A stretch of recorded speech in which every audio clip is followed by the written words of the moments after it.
Yo, what is good, YouTube? Welcome back to another JC2K video. In today's video, we're doing gameplay with the brand new 100 overall Dirk Nowitzki, aka the German Jesus, aka my favorite player in the history of the NBA. Love me some Dirk Nowitzki. Extremely excited to do this video. With that being said, this card is not attainable for me or you or the vast majority of the people probably watching this video, because realistically, to get this card, you have to spend several $100s. Just the honest truth. 2,500 overall pieces is not something that is going to be easily attained. Even if you grind out every single free agenda, you still probably would need anywhere from 12 to 1,500 overall pieces, and to get that many pieces is going to cost you a bit, because that would be equivalent of six Hoff boxes, for example. So or no, that's not actually true. It'd be the equivalent of 3 Hoff boxes. Still though, that's $300. If you grind every single free thing and open 3 Hoff boxes, still $300 to do it. That's a lot. With that being said, the card is amazing. He's 7 foot, 99 offense, 99 defense. Of course, he's 100 overall. He's got every single stat on basically 99, couple of 98s here and there, but this one has 4 legends. He's got handles, fades, post lock, and pogo stick. But again, he basically comes with every single important badge. I mean, it'd be nice to have like pick dodger, something like that, off ball pest on Hoff. Those certainly wouldn't hurt. But in general, there is definitely a lot to like about this Dirk card so far, and he's definitely a really interesting option. So big shout out to my guy Prez for letting me use this account to record this Dirk video. Really appreciate that a lot, especially since it's Dirk, one of my favorite players. This is a cool court, by the way. I gotta say, it's very simple, but it's customized. It's kind of neat. I'm a fan of it. Jump shot literally looks like a faster Dirk. He's got the same upper, but his base is faster. It's still not a ridiculously fast jump shot, but it is not a slow jump shot either, which it was previously. He still has his own upper makes his fade, and it's a different fade, but it looks, I mean, it's Pro 2, but it looks like Dirk's fade, which is kind of cool, and honestly, it looks nice. Dirk's upper is definitely pretty distinguishable from regular, but I will say Kobe escape, debook dribble style could be a little bit better movement-wise, but again, this is a 7'1" big with 99 stats across the board, and a very, very nice jump shot with Pro 2 fade. Overall, definitely a lot to like with this Dirk card overall, and I'm really excited to use him because I think it's going to be the best Dirk card that we've seen in a while. I just wish that I could get him, honestly, because if I could get this card, he'd be starting at power forward for me, maybe for the rest of the year. His dunk animations, by the way, as well. Dirk has never done anything like that in his life, like that dunk that he just put down. So that's kind of cool. Let's hop into a game, see what Dirk Nowitzki can do. I've played this guy before.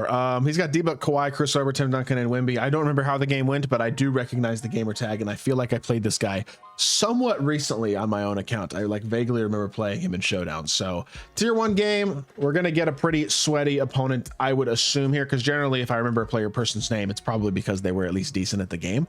Now that could be untrue, but as far as I can remember, I believe he is. So hit our pop first possession. He jumps at me. That's a good jump too, because that was kind of open, especially if he didn't jump. That was going to be an open shot, but unfortunately he did, and it wound up not being a particularly open shot. So that is all right. Let's make sure we get our matchups proper here. We got him matched up against Tim Duncan, who again is as good as pretty much any card in my team, so not a bad matchup at all. And he gets a really nice downhill drive stick dunk using that Garland dribble style. It's one of the areas for sure that a guy like Duncan is definitely better than Dirk is on that movement side, having that Garland dribble style, having that tray escape and all that type of stuff. Whereas Dirk, again, okay, that shouldn't happen. I don't understand how he just gets ripped. That should never happen. But at the same time, he's getting outplayed so far by Tim Duncan here on the first couple of possessions of the game.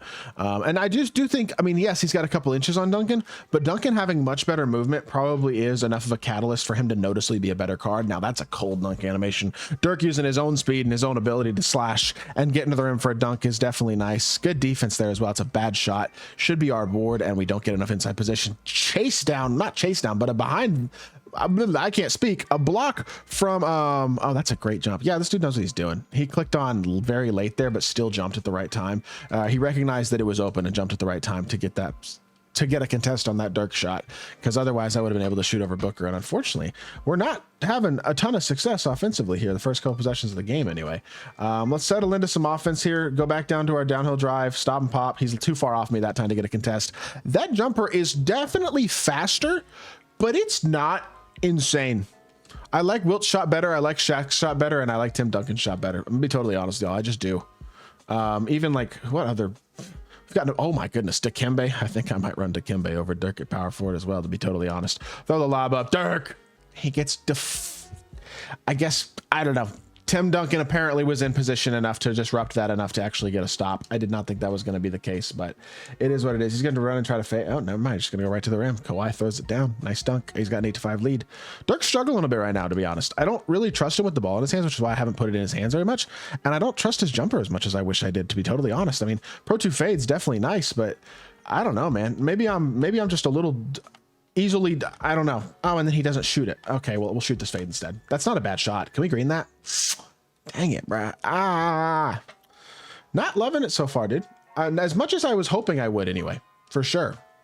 This card is not looking like he's worth spending a few $100s on. Like, if he is your favorite player like me, obviously, like, if I was going to spend the money, I'd probably be spending it for Dirk. But I mean, I wasn't going to anyway, right? But I'm definitely not going to now, because the honest truth is this card's not as good as Tim Duncan is. He's not as good as Wilt is. He's not probably as good as Shaq is. I don't know if he's as good as Mutombo is. Like, I'm not saying he's a bad card by any means, but his jumper's not insane and his SIGs aren't like ridiculous. He doesn't feel unbelievably fast or big or glitchy defensively. That was bad offense by me. I ran right into that bump steal, but I'm just not impressed so far, to be totally honest. Hasn't felt like he can really punish gaps as well. I've had a couple of gaps offensively that I just haven't felt confident enough to really shoot because they're not big enough gaps with the way his jumper is to really be high level shots. Like, that's a nice double escape, but it's going to be contested 100%. I can't get that shot off. And it throws off my time pretty bad. And I mean, I know we're losing kind of ugly right now. The main reason we're losing kind of ugly is because I'm trying to play through a card that doesn't have that great of a jumper, to be honest. And we're going against, again, a good player. Like, I will give my opponent credit for sure, but Dirk's got great dunk animations. He's got great size. He's got great stats and badges. He's going to compete defensively, but the jumper's not insane, and neither is the shot creation to get an open jump shot. So at the end of the day, you can like all that other stuff. When it comes to the best of the best, most expensive, toughest to get cards in the game, I don't know why you would expend the finances necessary to get this Dirk, is my thought process. Even if you are a big baller, if you're a big baller, you probably have better, well, almost certainly have better power forwards in this Dirk card. That's not a bad shot either. It's just like a step deep. I don't know.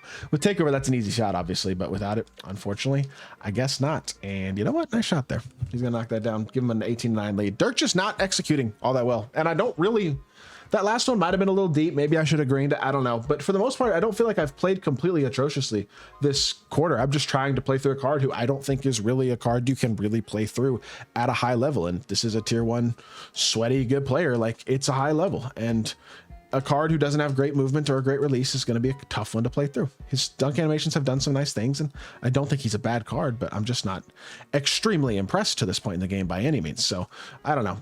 That is not what I meant to do, but I'll take the inside dunk. His bench is budget. That's Anthony Black, Sagana Jop, and Donovan Clingan, who's a beast, but Matt Bonner, I mean, his bench is very budget. Peja as well is obviously higher tier, but also a free card. It's literally a full event bench, I think. He might even be doing challenges. This looks like a type of bench where he's doing challenges, because I don't think he'd be running this whole team anyway. Dirk with this block and the yam. I mean, look, as 100 overall, he's going to make a lot of crazy impactful plays. With his ability to contest, his ability to defend, his ability to dunk, and again, these impressive dunk animations. I'm not by any means trying to say this card is a bad card. So just be aware that my criticisms are absolutely not that. My criticisms are just, I don't know, for the price point that he's worth it. You know, I mean, Wilt was the same price point in the last event. Wilt is better than this Dirk is. And to be fair, the people who are probably already considering Dirk are probably the type of people who already have Wilt, because somebody who spends this type of money on the game's probably already done it before. You know what I mean? And I don't know. I wanted this card.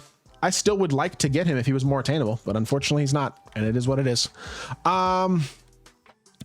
11 points, 2 rebounds, 1 block, 1 turnover, 5 of 10, 1 of 5 from 3. I missed a couple shots that I definitely could have hit, that open fade and maybe the deep 3 as well. But his jumper's not amazing, and I didn't feel super confident scoring with the ball in his hands. So not my most impressed by card, to be totally honest, and wouldn't recommend paying for him. So hope y'all did enjoy the video. If you did, make sure you hit that like button, leave a comment, and subscribe. I'll be back with more 2K content very, very soon, and I appreciate y'all. Peace.